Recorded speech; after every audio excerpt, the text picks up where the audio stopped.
about Iron Blood? Because we're doing the scenario called Their Place. Oh. Ah, yes. Orbital strikes are for winners.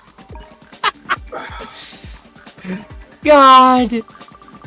Sadly, we don't get to see Mika go absolutely batshit insane. I just want Actually, no, wait. Series where they rebuild Barbados and it turns out Mikazuki's inside there still. That was the biggest fucking red herring. I just want them to do it. For those who aren't aware of what I'm talking about, the red herring, there was a while back they announced that they released an anime trailer for the mobile game for Iron Blooded Orphans. And I remember I said this to you, Tristan, you said we both agreed. We looked at the prototype, we're like, he looks like Mika's kid we see at the end of IBO. Mm-hmm. Yeah, that was when they said it wasn't him. That was a lie. It looks exactly like him. I have a feeling that in the first draft he might have been. Probably. And they probably just never changed the design. Exactly. They probably just didn't want they probably just didn't want him like that in case they ever went back and did a sequel series. Then they didn't want that to be the canonical material. Yeah, because I can understand that. Because the theory me and Tristan had when they first announced this, before we had the subs and the more information, was that the series was going to be following Mikazuki's kid, and that the machine was going to be the frame Barbatos, but with new plates and new mechanical systems. Yeah, I was guessing they were gonna do like what they did with Vida. Yeah, put it with basically the secondary system that would help take all the damage for the Alea Vignana system. And it would be his dad, good old Mikazuki, trapped inside the soul of Barbados. He would love it. He would live for it. Fighting. Like one of the break missions is Mika's on the Mika's on fucking Access, and it's like, so the reason crazy, they're trying to drop Access onto Earth to get everyone off, and he's like, crash and burn. Makes sense to me. Mika. Mikazuki's an actual psychopath. Oh yeah, the only thing keeping Mikazuki from being more of a war criminal than he is the people around him telling him what to do. Yeah. The moment no one is there to tell him what to do, he's just going to go for it. I was wrong in the unlock order, I forgot. We start with 7A. Yep. Let's talk about Shar's counterattack. Oh boy. Shar's counterattack? That's when Shar gets crazy and starts talking about how a minor could have been his new mother. I forgot about that. For good reasons, I'd imagine. It's symbolic. Yeah, you know how it is. Char's family, dad was murdered. His whole family was murdered except for his sister, who in the novels Amuro sleeps with. I will never let that go. It's fucking hysterical to me. That makes sense. The novels add a lot of crazy shit for Gundam. I know. I will never let that go. It's just like, can you imagine the final battle? I was like, Amuro, what did you do to my sister? What? It's like, oh shit. Wait. No, Alex is a hello, brother. Bruh. Fucking Metal Gear moment? Yes. With how much a certain friend of ours has been talking about Metal Gear. It's on the brain. Yeah, also, I thought it only fitting to end the UC timeline in a UC, the original UC timeline in a UC mobile suit. That's fair. I do like the Alex. Like, yeah. Overall, I think it's a very solid design for a Gundam.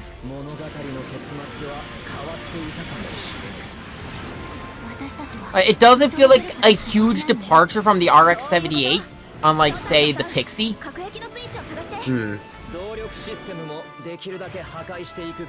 Like, I could see Amuro piloting the Alex. I could never see him piloting the Pixie.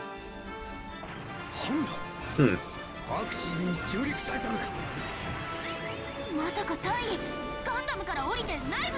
Oh.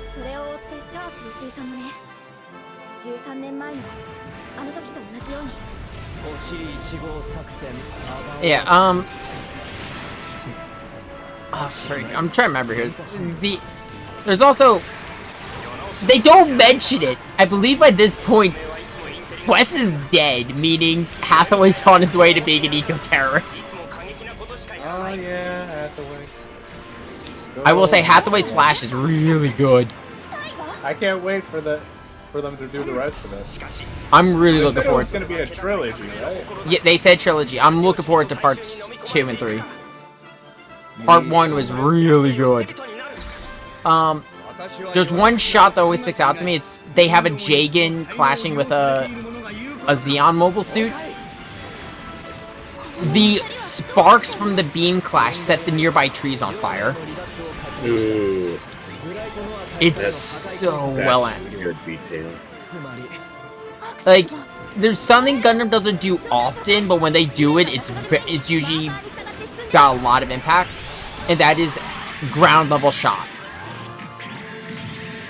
You know, like just normal civilians at the feet of the mobile suit. Yeah, I mean... They did it in Stargazer and Hathaway, right? They did it in the first sequence of Stargazer, like with the Insurgent Jin.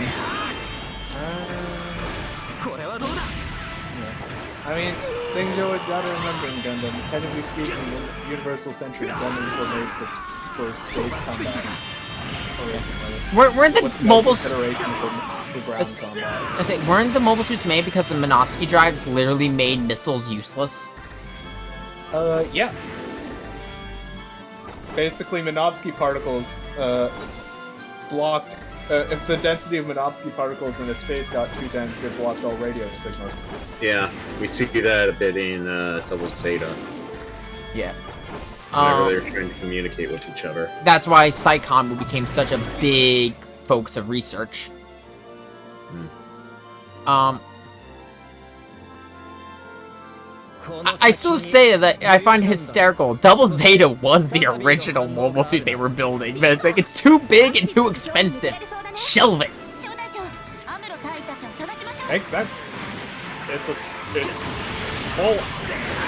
The full armor Double Zeta is a chunky lad. But Fortress, the G Fortress, motherfucker. Can I say one thing I'm happy about that we got with narrative? What? The return of a core flyer. There was a point in time where I wasn't that big a fan of it, because I think I had just finished marathoning all of Power Rangers. So I was in a mood of like, I'm not a big fan of multi-part mechas at this moment. Fair enough. That's fair. I like the idea of the core flyer for testbed mobile suits. The theory behind the core flyer was, say the mobile suit starts failing, you could eject the core flyer and it improves pilot safety and a chance of recovering the data. Avoid the box. Avoid the box. I mean, but I want the box. The mobile suits did already have the box. Ejection mechanism where they can eject the whole Yeah, but the issue, they didn't have the ones that we see by, you know, Zeta, the ball ejection. That didn't come to be a thing until the panoramic system. They had a habit of often losing. Xeon lost multiple, like, chunks of data with the Zudas. Remember the high mobility Zaku at the start of 08? Yep. They lost that engine data because the suit was destroyed. Then there's the wheel. We don't talk about the fucking wheel. I hate. That is such a stupid thing in Victory Gundam. Yeah. I never watched Thunderbolts anime. I only read the manga. We've been talking about Thunderbolt just because to appreciate Thunderbolt, you have to develop an appreciation for freeform jazz. Yep. I don't know. Thunderbolt is pretty good, and jazz is a pretty big part of it. Yeah, it's real good though. Eventually, Hey, we turned you into a quadriplegic to make you better at piloting this mobile suit. You what? You what? Federation did a lot of fucked up shit. Yeah. That was Xeon that did that. Oh, was it Xeon? I forgot if it was Xeon or the Feds. No, that time it was Xeon. Oh, was that for the Psychozaku? Yep. And basically, in Xeon, they came up with a system for where you could connect people who lost their limbs, connect via their Phantom limb syndrome. For phantom limb control over their mobile suit by connecting their prosthetics directly into the mobile suit controls. And reminder, the Feds aren't much better. They developed the Hades system. Oh yeah, I love the Hades system. I love Tail Rider. God, it's such I honestly really appreciate Tail Rider. I love its design. I love the horrific nature behind Pal Rider's existence. I use Tail Rider's head if I can when I build at least one machine every time I play Gundam Battle. I've been trying to find a Pal Rider model, but God, that's fucking expensive. Oh yeah, it's a great model. It's also limited production.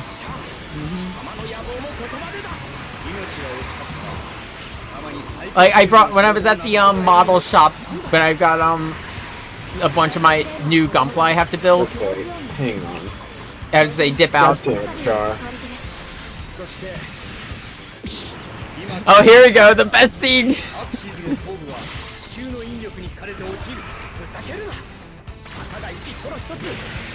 Gundam can push back one lousy chunk. Shar and Jax, fuck you, you're not escaping.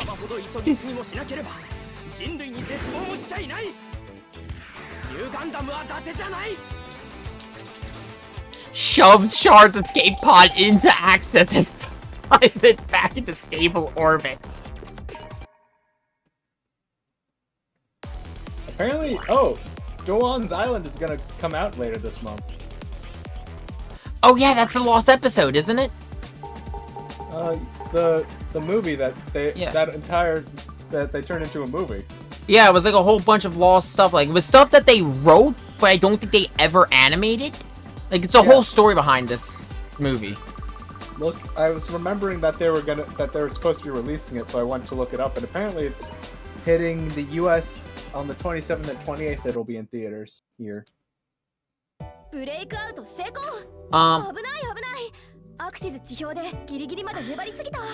Which I think they're going with the they're going more towards like the origin style for RX-78, and I don't hate that actually. I did like the more detailed mechanical side of the origin as compared to smooth. それがブレーキになってしまったのだよ。アクシズの後部は地球の重力を振り切れず落下軌道に乗ってしまった。じゃあ地球に落ちたの？ It tried to fall to Earth. ガンダムで押し出してやるって。それにニューガンダム以外にもアクシズの落下を防ぐため。 And this is why we all talk about the Axis shock and the Axis drop. It wasn't just New Gundam and Jagan trying to push it up. It was Jagan's, Gyrodoga's, and New Gundam. I think there's a reason. Because in one beautiful moment, everyone came to their senses. There's a reason we always keep talking about the Axis shock. Why it's like so important to the franchise still. It is possibly one of the purest forms of what Gundam's philosophy was, or is, outside of maybe Double X. Anyone remember that Legendary is doing a live-action Gundam movie? Yes, I'm curious. You guys keep talking about it in conversations. I bring it up every so often. We don't know much else besides it. Like the actual artwork they've shown of the Gundam, the model work looks fantastic already. Yeah, I mean Legendary did good giant robot shit before. Yeah, they've done Pacific Rim, they did Mecha Godzilla. They've proven that they can do design. From my understanding, Sunrise has handled the writing. Well, yeah. As they should. Because it's hopefully with Sunrise. There's a couple people who are going like, why is Sunrise handling the writing? Blah blah blah. It's like, because Sunrise has trusted Western writers with Gundam before. It didn't go well. Let's talk about G Savior. Oh yeah, I was trying to look up the cast. Also, Sean pointed something out to me and I can't unhear it now. Tristan, you know the Turn X's pilot? Yeah? Do you know who his voice actor is more known for nowadays? Well, Muda, muda, muda, muda.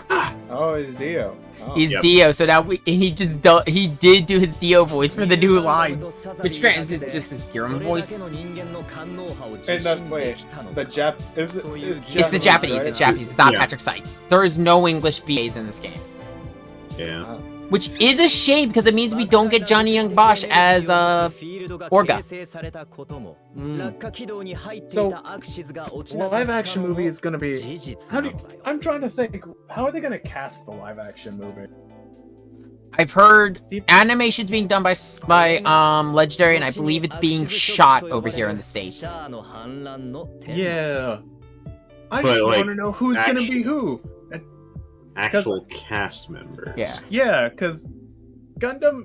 Gundam is Gundam really is good about diverse. equal representation. Yeah, equal representation. We've had people of all walks be a Gundam All walks of pilot. life. I still Yeah. say probably G Gundam is probably the best example of all walks of life being Gundam pilots. It's you literally have one from every country. Well, equal representation amongst all cultures and genders. Yep. We don't care about your gender. This is war.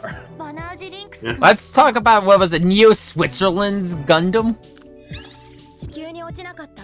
So what's your Gundam? Oh, here it is. It's called Noble Gundam. Oh, it kind of looks like Sailor Moon. It even has an energy ribbon. Yeah, it's really cool. So what's its unique system?